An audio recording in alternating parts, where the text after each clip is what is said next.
जय माता दी। मित्रों, सदियों से हमारी संस्कृति में नवरात्र केवल एक पर्व नहीं बल्कि यह एक पावन साधना रही है, एक अवसर अपने हृदय और मन को शुद्ध करने का और माता दुर्गा के नवरूपों के दिव्य स्मरण का। इन 9 रातों में भक्ति, तपस्या और साधना के माध्यम से हर श्रद्धालु अपने जीवन में माता के अद्भुत आशीर्वाद का अनुभव करता है। यह वह समय है जब संपूर्ण वातावरण मां की आराधना में डूबा रहता है, जहां हर घर, हर मोड़, हर हृदय मां की शक्ति, करुणा और प्रेम से प्रकाशित होता है। इन 9 दिवसीय यात्राओं में हम सुनेंगे उनके 9 दिव्य स्वरूपों की कथाएं, उनके अद्भुत चमत्कार, उनके साहस, उनके भक्तों के प्रति अनंत प्रेम और उनके द्वारा दिए गए जीवन के अमूल्य संदेश। ये कथाएं हमें न केवल भक्ति का मार्ग दिखाती हैं बल्कि हमें साहस, निष्ठा, धैर्य और करुणा के उस उच्चतम स्तर तक ले जाती है जहां जीवन का हर संघर्ष हल्का प्रतीत होने लगता है। तो आइए हम आरंभ करते हैं नवरात्रि की कथाएं, एक ऐसी आध्यात्मिक यात्रा जहां मां दुर्गा के 9 स्वरूपों की भक्ति और ज्ञान हमारे हृदयों में जीवन और प्रकाश का संचार करेंगे। आइए हम मां के आशीर्वाद और शक्ति को अपने भीतर महसूस करें और इस 9 दिवसीय पर्व में उनके साथ आत्मिक रूप से जुड़ें। माता रानी की भक्ति यात्रा में सबसे पहले प्रस्तुत है माता रानी के घट स्थापना की कथा। अमावस्या की रात्रि का गहनतम अंधकार और उसके ठीक बाद आश्विन शुक्ल प्रतिपदा की पहली सुनहरी किरण। यह केवल एक भोर नहीं होती, यह ऊर्जा का उदय है, पितरों की विदाई और देवी के आगमन का अद्भुत संगम। यही वह क्षण है घट स्थापना का, जब हर घर में शक्ति का आह्वान किया जाता है, जब साधारण का हृदय एक पवित्र द्वार बन जाता है मां दुर्गा के प्रवेश का। उज्जैन का एक व्यापारी धर्मपाल। धन समृद्धि में कमी नहीं, व्यापार ऊंचा, पर घर में सुकून नहीं। पत्नी और बच्चों का स्वास्थ्य बार बार बिगड़ना, बिना कारण झगड़े, घर में एक अनकही नकारात्मकता का वास। हताश होकर वह एक सिद्ध संत के पास पहुंचा। संत ने सहज मुस्कान के साथ कहा, वत्स, तुम्हारे घर में धन तो है पर शक्ति का वास नहीं। जिस घर में देवी की स्थापना नहीं होती वहां नकारात्मक शक्तियां अपना आश्रय बना लेती हैं। इस बार शारदीय नवरात्रि में तुम स्वयं अपने हाथों से घट स्थापना करना। यह शब्द धर्मपाल के हृदय में उतर गए। नवरात्रि की प्रतिपदा की भोर, ब्रह्म मुहूर्त का पवित्र समय। उसने संकल्प लिया, पूरे घर को गंगा जल से शुद्ध किया, मिट्टी से स्वयं वेदी गढ़ी, उस पर जौ बोए, फिर आम के पत्तों, नारियल और लाल वस्त्र से सुशोभित एक पवित्र कलश वेदी पर प्रतिष्ठित किया। इस बार उसने किसी पंडित को नहीं बुलाया बल्कि अपनी पत्नी के साथ बैठकर दुर्गा सप्तशती का पाठ स्वयं आरंभ किया। जैसे जैसे मंत्रों की गूंज बढ़ती गई, घर का वातावरण बदलने लगा। धर्मपाल को लगा मानो ईंट पत्थर का मकान अब जीवंत मंदिर बन रहा हो। 9 दिनों तक उसने पूर्ण नवमी के दिन हवन के समय एक अनूठी अनुभूति हुई। जलते हवन कुंड की लपटों में उसे मां दुर्गा की करुणा भरी मुस्कान झलकती दिखी, आशीर्वाद देती, रक्षा करती। उसकी आंखों से कृतज्ञता के आंसू बह निकले। उसे आभास हुआ कि घट स्थापना केवल कोई कर्मकांड नहीं बल्कि अपने घर और अपने हृदय में आदि शक्ति को स्थापित करने का जीवंत माध्यम है। जहां शक्ति का वास हो वहां कोई दुख टिक नहीं सकता। माता रानी की जय। अब प्रस्तुत है प्रथम नवरात्रि की कथा, मां शैलपुत्री की कथा। मां शैलपुत्री, पर्वत जैसी अटूट श्रद्धा। नवरात्रि का प्रथम दिवस मां शैलपुत्री के नाम समर्पित है। पर्वतराज हिमालय की यह दिव्य पुत्री। शैल का अर्थ है पर्वत और उनकी उपासना हमें भी पर्वत के समान दृढ़, अडिग और अटूट बना देती है। यह कथा है हिमाचल की कांगड़ा घाटी के एक मूर्तिकार शंकर की। उसकी कला में जादू था, पर एक भयंकर बाढ़ में उसका घर, उसकी कार्यशाला, सब कुछ बह गया। सब कुछ खोकर वह भीतर से टूट चुका था। निराश होकर वह पास के एक ऊंचे पर्वत पर चढ़ गया, जीवन समाप्त करने का निश्चय करके। लेकिन जैसे ही वह चट्टान के किनारे पहुंचा, हवा में एक घंटी की ध्वनि गूंज उठी, पास के एक छोटे से देवी मंदिर की, जो बाढ़ में भी सुरक्षित रह गया था। वहां उसने मां दुर्गा की एक खंडित मूर्ति देखी, जिसका एक हाथ टूटा हुआ था। उसे देखते ही शंकर के भीतर का कलाकार जाग उठा। उसका हृदय कहने लगा, जिस मां ने सबकी रक्षा की, आज वह स्वयं खंडित है। उस क्षण उसने मृत्यु का विचार त्याग दिया। उसने संकल्प किया कि वह मां शैलपुत्री की ऐसी मूर्ति बनाएगा जो पर्वत के समान दृढ़ और अचल हो। उसके पास कोई औजार नहीं थे। उसने नदी किनारे से एक विशाल पत्थर चुना और दूसरे नुकीले पत्थरों से उसे तराशना शुरू कर दिया। लोग उसे पागल कहते, पर वह भूखा प्यासा दिन रात उस पत्थर पर काम करता रहा। नवरात्रि आरंभ हुई। पहले दिन मां शैलपुत्री के ध्यान में लीन शंकर को ऐसा लगा जैसे उस पत्थर में दिव्य ऊर्जा का संचार हो रहा हो। भूख प्यास मानो विलीन हो गई। 8 दिनों की कठोर साधना के बाद नवमी की सुबह एक अद्भुत प्रतिमा तैयार हुई। मां शैलपुत्री का सौम्य मुख, हाथ में त्रिशूल और कमल, और उनके चेहरे पर ऐसी करुणा कि देखने वालों की आंखें भर आईं। जैसे ही प्रतिमा को अंतिम रूप दिया, गांव का मुखिया और कुछ व्यापारी वहां आए। मूर्ति की दिव्यता देखकर वे स्तब्ध रह गए। उन्होंने शंकर को मुंह मांगी कीमत देकर वह प्रतिमा ले ली। शंकर को न केवल उसका खोया हुआ सम्मान और जीवन्यापन मिला, बल्कि यह दिव्य अनुभूति भी हुई कि जब सब कुछ नष्ट हो जाए, तब भी यदि श्रद्धा पर्वत की तरह अटूट हो, तो मां शैलपुत्री स्वयं भक्त के जीवन को फिर से तराश देती है। मां शैलपुत्री की जय। नवरात्रि की कथाओं की इस पावन यात्रा में अब समय है दूसरे दिन की कथा का, मां ब्रह्मचारिणी की कथा। मां ब्रह्मचारिणी, तपस्या का दिव्य फल। नवरात्रि का दूसरा दिन मां ब्रह्मचारिणी के नाम समर्पित है। ब्रह्म का अर्थ है तप और चारिणी का अर्थ है उसका आचरण करने वाली। यह वही स्वरूप है जब देवी ने भगवान शिव को पति रूप में प्राप्त करने के लिए हजारों वर्षों तक कठोर तप किया था। यह कथा है अपर्णा नाम की एक युवती की, एक महान आर्षि की पुत्री।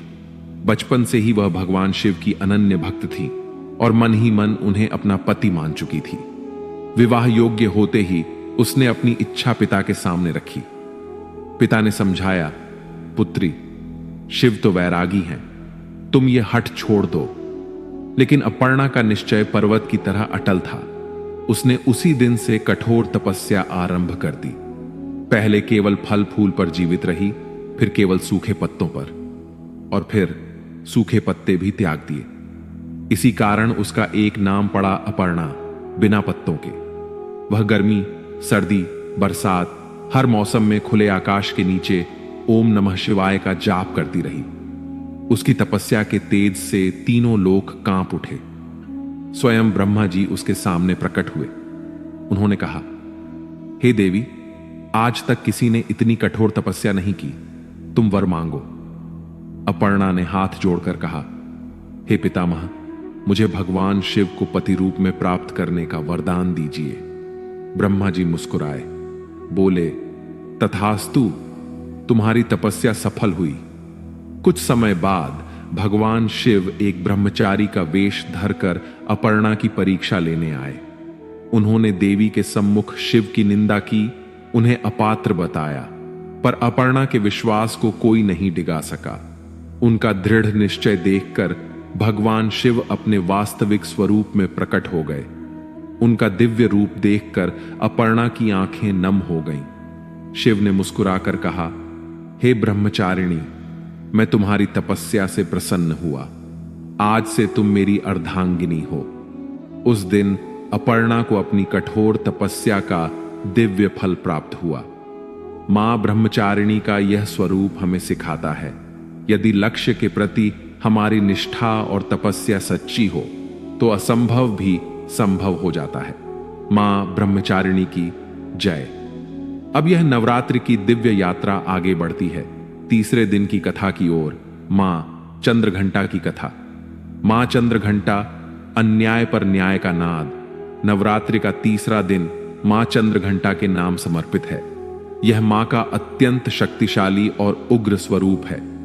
उनके मस्तक पर घंटे के आकार का अर्धचंद्र सुशोभित है और माना जाता है उनके घंटे की ध्वनि से ही दैत्य व दुष्ट शक्तियां कांप उठती हैं। यह स्वरूप हमें बताता है कि देवी जितनी करुणामयी हैं, उतनी ही दुष्टों का संहार करने वाली भी। यह कथा है विशाला राज्य की रानी चित्रलेखा की। एक दिन पड़ोसी राज्य के क्रूर राजा भैरव सिंह ने विशाला पर आक्रमण कर दिया। उसकी सेना विशाल और निर्दयी थी, राज्य हार की कगार पर पहुंच चुका था। भैरव सिंह ने संदेश भिजवाया, यदि रानी आत्मसमर्पण नहीं करती तो मैं पूरे नगर को जला दूंगा। रानी चित्रलेखा अपनी प्रजा का रक्तपात नहीं चाहती थी। निराश होकर वह राज्य के चंडी मंदिर में पहुंची। मां की मूर्ति के सामने घुटनों के बल बैठकर वह पुकार उठी, हे मां, इस अधर्मी से हमारी रक्षा करो। आज अपनी शांत मूर्ति से बाहर आओ और अपना चंद्र घंटा स्वरूप दिखाओ। अपने घंटे के नाद से इस पापी का हृदय कंपा दो। रानी की पुकार में इतनी पीड़ा और सच्चाई थी कि मंदिर का वातावरण बदलने लगा और मंदिर की घंटियां स्वयं ही बज उठी। उधर युद्ध के मैदान में भैरव सिंह ने आकाश में एक अद्भुत दृश्य देखा। सिंह पर सवार 10 भुजाओं में अस्त्र शस्त्र धारण किए मां चंद्रघंटा स्वयं प्रकट हुई। उनके घंटे की ध्वनि इतनी भयानक थी कि भैरव सिंह और उसकी सेना के हाथ कांपने लगे। तलवारें गिर पड़ी। मां ने कोई शस्त्र नहीं चलाया। उन्होंने केवल एक हुंकार भरी। उस दिव्य हुंकार से एक ऐसी अद्भुत शक्ति तरंग उठी जिसने पूरी शत्रु सेना को मूर्छित कर दिया। भैरव सिंह भय से कांपता हुआ रानी चित्रलेखा के चरणों में गिर पड़ा और क्षमा की भीख मांगने लगा। रानी को यह दिव्य अनुभव हुआ कि जब भक्त सच्चे हृदय से न्याय की गुहार लगाता है तो मां चंद्रघंटा स्वरूप में अवश्य प्रकट होकर दुष्टों का दमन करती है। मां चंद्रघंटा की जय।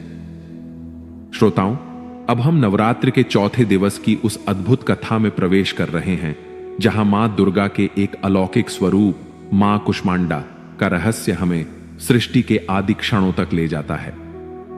मां कुष्मांडा, जिन्हें समस्त ब्रह्मांड की आदिशक्ति कहा जाता है, नवरात्रि के चौथे दिन विशेष रूप से पूजित होती हैं।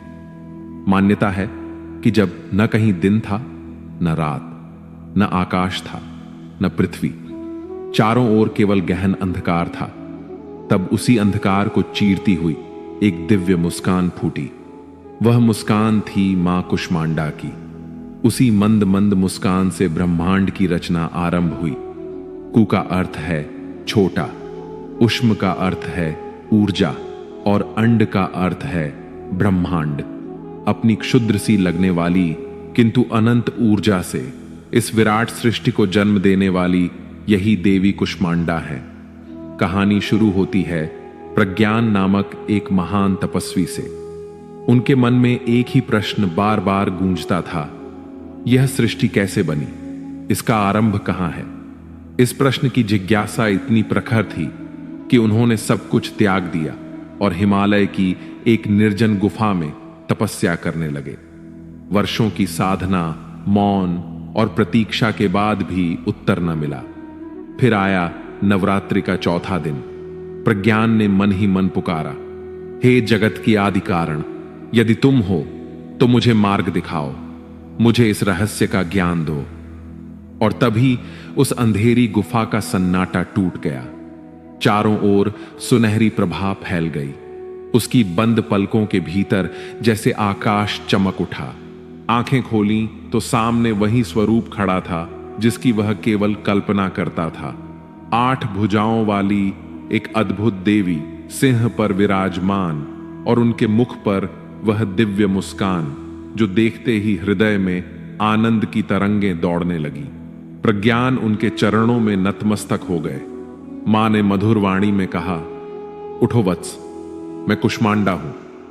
तुम जिस प्रश्न का उत्तर खोज रहे हो वही मैं स्वयं हूं। जब कुछ भी नहीं था तब मैं ही थी। मैंने मंद मंद मुस्कुराकर ऊर्जा का प्रथम विस्फोट किया। उसी से ग्रह, नक्षत्र, सूर्य और यह संपूर्ण सृष्टि प्रकट हुई। सूर्य का तेज भी मुझसे ही प्राप्त होता है। ये कहते हुए मां कुष्मांडा ने प्रज्ञान को दिव्य दृष्टि दी। एक क्षण में ही उसने पूरे ब्रह्मांड की उत्पत्ति और विस्तार अपनी आंखों से देखा। कैसे देवी की मुस्कान से ऊर्जा के कण बने, कैसे ग्रहों नक्षत्रों का जन्म हुआ और कैसे पृथ्वी पर जीवन का संचार हुआ। वह अनुभव पाकर प्रज्ञान का सारा संशय मिट गया। उन्हें समझ आ गया कि यह सृष्टि कोई आकस्मिक घटना नहीं, बल्कि देवी के प्रेम, आनंद और करुणा की अभिव्यक्ति है। उस दिन के बाद वह एक साधक से सिद्ध ज्ञानी बन गए। तो श्रोताओं, यह थी मां कुष्मांडा की महिमा और प्रज्ञान की अद्भुत अनुभूति। मां कुष्मांडा की जय। श्रोताओं, अब है नवरात्रि का 5वां दिन, मां स्कंद माता का दिन। यह वह दिव्य स्वरूप है जो करुणा में भी अभय है और वात्सल्य में भी कवच। आइए सुनते हैं एक ऐसी भीलनी की कहानी जो मां स्कंद माता की छाया बनकर अपने बच्चों के लिए शक्ति का प्रतीक बन गई। विंध्याचल के घने जंगलों में एक भीलनी अपने 5 छोटे बच्चों के साथ रहती थी। उसका जीवन संघर्ष और तपस्या का मिला जुला रूप था। कुछ समय पहले ही उसके पति को एक जंगली पशु ने निगल लिया था। अब वह अकेली ही अपने बच्चों का पालन पोषण कर रही थी, उन्हें हर खतरे से बचाती थी। आश्विन नवरात्रि की पंचमी का दिन था। गांव पर अचानक डाकुओं के एक गिरोह ने हमला कर दिया। लोग भयभीत होकर इधर उधर भागने लगे, पर वह भीलनी अपने नन्हे बच्चों के सामने ढाल बनकर खड़ी हो गई। उसके हाथ में था सिर्फ एक पुराना धनुष बाण, पर उसकी आंखों में चमक रहा था मां स्कंद माता का तेज। उसने डाकुओं को ललकारा, मेरे बच्चों को छूने से पहले तुम्हें मेरे शव पर से गुजरना होगा। डाकुओं ने उसे एक अकेली स्त्री समझकर हमला कर दिया, किंतु भीलनी ने अद्भुत वीरता से उनका सामना किया। उसका प्रत्येक बाण प्रचंड संकल्प से भरा था। जब थकान ने उसके शरीर को जकड़ लिया, वह क्षण भर को डगमगाई और फिर उसने आंखें बंद कर मां स्कंदमाता का स्मरण किया। तभी एक चमत्कार हुआ। जंगल के सारे पशु, शेर, हाथी, भालू सब जैसे किसी अदृश्य आदेश से संचालित होकर डाकुओं पर टूट पड़े। भयभीत डाकू अपनी जान बचाकर भाग खड़े हुए। भीलनी ने जब आंखें खोलीं तो सामने देखा एक दिव्य स्त्री, जिनकी गोद में बालक कार्तिकेय विराजमान थे, उसे देखकर मुस्कुरा रही है। यह मां स्कंद माता का साक्षात दर्शन था। उन्होंने सिद्ध कर दिया कि एक मां का वात्सल्य ही उसके बच्चों के लिए सबसे बड़ा कवच होता है। जब मां की ममता संकल्प बनती है तो वह देवत्व का भी आह्वान कर लेती है। तो श्रोताओं, मां स्कंद माता के वात्सल्य ने तो बच्चों को बचा लिया, पर क्या केवल साहस और ममता ही पर्याप्त है? ज्ञान की देवी की कृपा के बिना कोई भी सिद्ध पूर्ण होती है। अगली कथा में हम जानेंगे उस युवती की कहानी जिसने अपने ज्ञान और विवेक से पूरे राज्य को संकट से उबारा। मां स्कंद माता की जय। श्रोताओं, नवरात्रि का 6ठा दिन है, मां कात्यायनी का पावन दिवस। महर्षि कात्यायन की पुत्री होने के कारण वे कात्यायनी कहलाती हैं। यही वह देवी हैं जिनकी ब्रज की गोपियों ने यमुना तट पर पूजा की थी ताकि भगवान कृष्ण को पति रूप में प्राप्त कर सकें। माना जाता है मां कात्यायनी की उपासना करने से विवाह में आ रही हर बाधा दूर होती है। आज सुनिए सुशीला नामक एक गुणवान कन्या की अद्भुत कथा। सुशीला हर कार्य में निपुण थी, रूपवती, संस्कारी और विनम्र, परंतु न जाने क्यों उसके विवाह में हर बार कोई न कोई अड़चन आ जाती थी। समय बीतता जा रहा था, माता पिता की चिंता बढ़ती जा रही थी और सुशीला स्वयं भी समाज के तानों से आहत हो चुकी थी। एक दिन गांव के मंदिर के वृद्ध पुजारी ने उसे उदास देखा।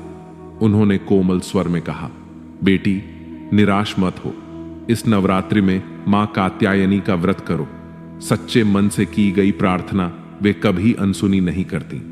उनके शब्दों ने सुशीला के मन में आशा की एक नई किरण जगा दी। नवरात्र के छठे दिन वह ब्रह्म मुहूर्त में उठी। स्नान कर उसने पीले वस्त्र धारण किए, मां की मूर्ति को शहद का भोग अर्पित किया और पूरे दिन निराहार रहकर बस एक ही मंत्र का जप करने लगी, ओम ह्रीं कात्यायन्यै नमः। उसकी प्रार्थना में उसका सारा दर्द, उसकी सारी पीड़ा और उसका अटूट विश्वास समाया हुआ था। शाम को जब वह आरती कर रही थी तभी एक चमत्कार हुआ। मंदिर का दीपक अचानक और भी तेजी से प्रज्वलित हो उठा और उसकी लौ से एक छोटा सा फूल निकलकर सीधा सुशीला की झोली में आ गिरा। यह एक दिव्य संकेत था।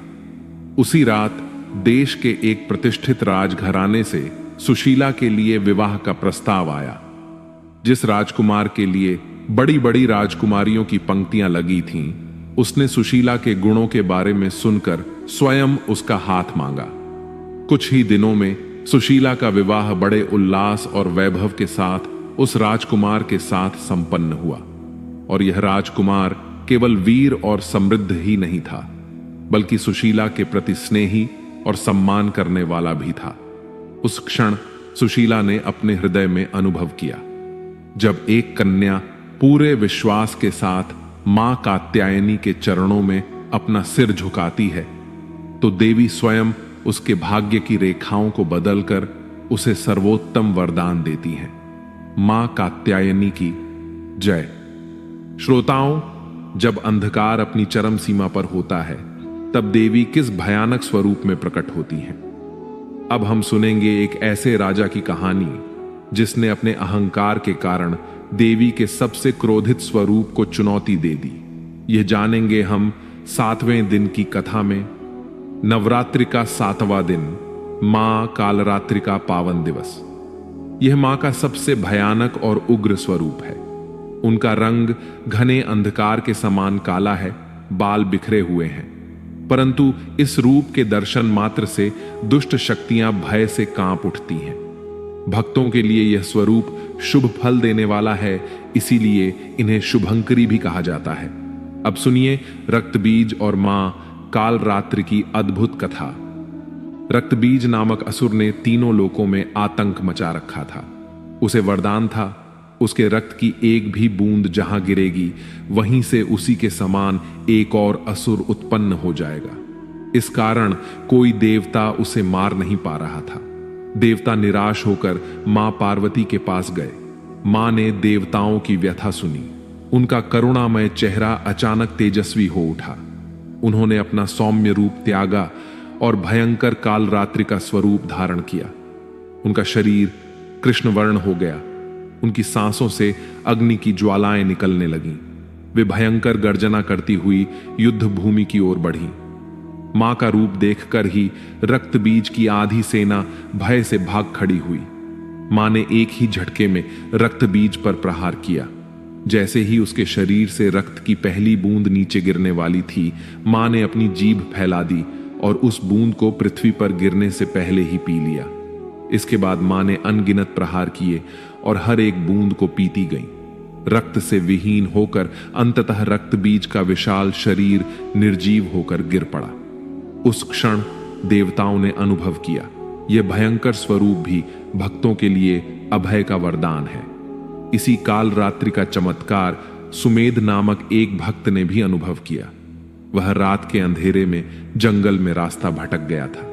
मृत्यु का भय उसे घेरने लगा।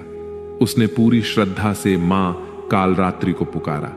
उसी क्षण उसके भीतर भय नहीं बल्कि सुरक्षा का अनुभव होने लगा। डाकुओं का एक झुंड वहां आया, पर वे उसे देख ही नहीं पाए, जैसे वह अदृश्य हो गया हो। सुबह होते होते उसे सही रास्ता भी मिल गया। तब सुमेध ने समझा, मां कालरात्रि का अंधकार विनाशक नहीं बल्कि रक्षक है। वह अपने भक्तों को हर भय और अंधकार से निकालकर प्रकाश की ओर ले जाती है। मां कालरात्रि की जय। श्रोताओं, नवरात्रि का 8वां दिन दुर्गा अष्टमी। यह दिन मां महागौरी को समर्पित है और कई स्थानों पर कन्या पूजन भी किया जाता है। यह वह पावन क्षण है जब देवी अपनी पूर्ण शक्ति के साथ प्रकट होती हैं। आइए सुनते हैं धन्या नामक एक निर्धन स्त्री और उसकी बेटी गौरी की अद्भुत कथा।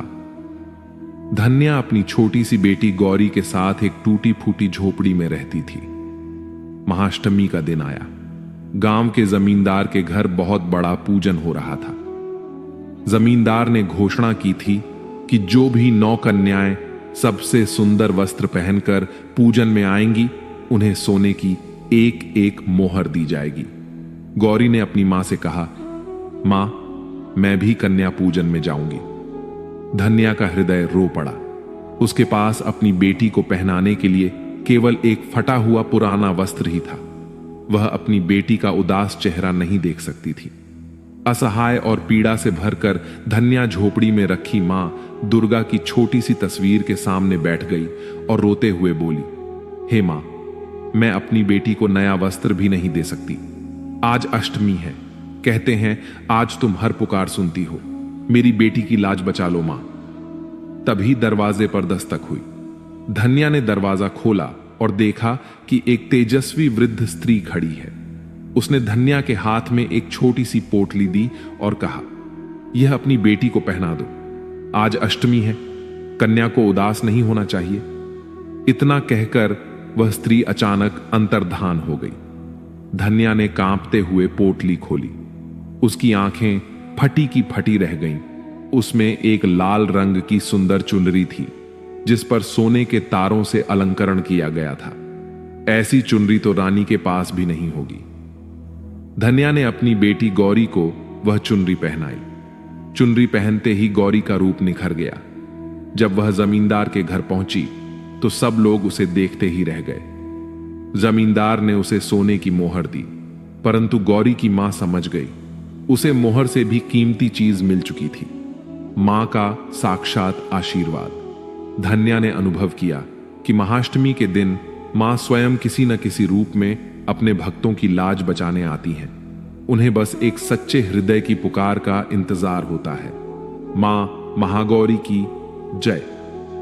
अब हमारी नवरात्रि की कथा की यात्रा पहुंचती है अपने अंतिम पड़ाव पर। 9वें दिन की कथा, मां सिद्धिदात्री की कथा। नवरात्रि का 9वां और अंतिम दिन महानवमी। यह दिन मां दुर्गा के 9वें स्वरूप सिद्धिदात्री को समर्पित है।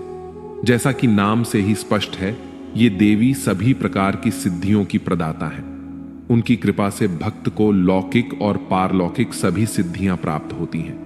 आइए सुनते हैं मेधा नामक एक विद्वान ब्राह्मण की कथा, जिसे स्वयं देवी ने ज्ञान और भक्ति का दिव्य पाठ पढ़ाया। मेधा ने सभी शास्त्रों का अध्ययन कर लिया था और अपनी विद्वता पर बहुत गर्व करता था। वह मानता था कि केवल ज्ञान और तर्क से ही सब कुछ पाया जा सकता है। भक्ति तो केवल अज्ञानियों के लिए है। महानवमी के दिन पूरा गांव हवन और पूजन में लगा था, पर मेधा अपनी कुटिया में बैठकर जटिल ग्रंथों का अध्ययन कर रहा था। अचानक एक श्लोक पर उसकी बुद्धि अटक गई। उसने बार बार प्रयास किया, पर अर्थ समझ में नहीं आया। थक हार कर झुंझलाते हुए उसने कहा, क्या सच में कोई दिव्य शक्ति है? अगर है तो मेरे इस संशय को दूर क्यों नहीं करती? तभी उसकी कुटिया में अलौकिक प्रकाश फैल गया। मेधा ने देखा कि कमल पर विराजमान 4 भुजाओं वाली एक सौम्य देवी प्रकट हुई है। मेधा का सारा अहंकार एक क्षण में चूर चूर हो गया। वह देवी के चरणों में गिर पड़ा। देवी ने मुस्कुराकर कहा, वत्स मेधा, मैं सिद्धिदात्री हूं। तुम जिस ज्ञान को ग्रंथों में खोज रहे हो, वह केवल शब्दों का जाल है।